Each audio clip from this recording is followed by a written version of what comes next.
Pinangunahan ni Pangulong Ferdinand Marcos Jr. ang inaugurasyon ng Union Water Impounding Dam sa bayan ng Claveria, Cagayan nitong Oktubre 14. Sa kanyang talumpati, pinuri ng Pangulo ang mabilis na pagkakumpleto ng proyekto na ani ay konkretong halimbawa ng mahusay na pagpaplano at implementasyon ng mga infrastruktura laban sa pagbaha. Buong pagmamalaking ibinahagi ni Marcos Jr. na natapos ang proyekto sa loob lamang ng 14 na buwan.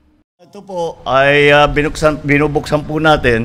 Ito ay para naman maipakita natin. Itong project po na ito, nagsimula ito sa termino ko.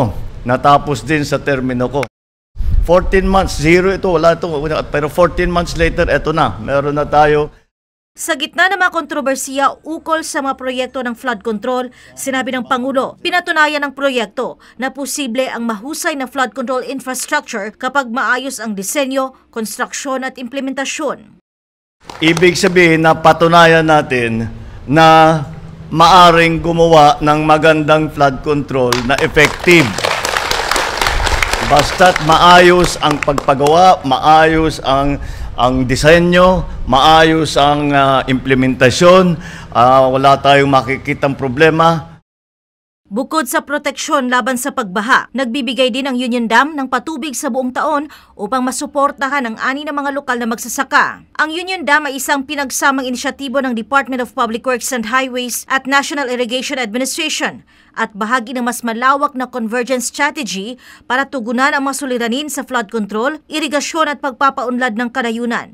Binigyang diin din ni Pangulong Marcos ang potensyal ng dam na maging isang tourist destination dahil nagsimula na itong dayuhin ng mga lokal para sa recreational activities.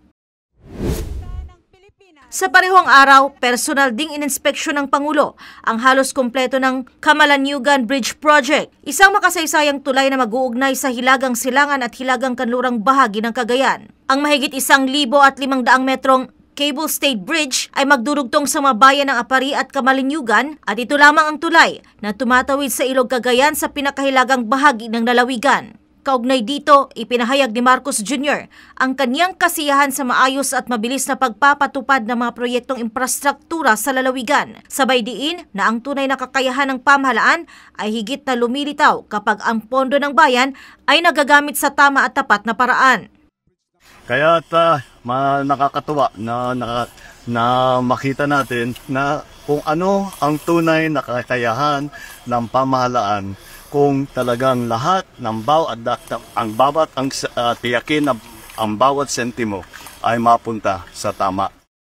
Dagdag ng Pangulo, naging posible ang magandang resulta ng proyekto dahil sa maayos na plano, lokal na disenyo at mahigpit na pagbabantay ng mga lokal na opisyal. Ang mahigit 2 bilyong pisong proyekto ay ipinatutupad sa ilalim ng Design and Build Scheme sa pakikipagtulungan ng Agafor Construction at Yunnan Road and Bridge Construction mula China. Sinimula ng konstruksyon noong 2021, ngunit naantala ang pagkumpleto bunsod ng pandemya. Sa kasalukuyan, nangangailangan pa ng mahigit 260 milyong piso upang matapos ang natitirang bahagi ng proyekto na inaasahang matatapos sa Enero 2026. Kapag ganap ng operational, ang Camalaniugan Bridge ay inaasahang makakapagpabawas ng biyahe mula Apari patungong Ballesteros mula 1 oras ay magiging 20 minuto na lamang na makikinabang ang tinatayang 6,000 biyahero araw-araw.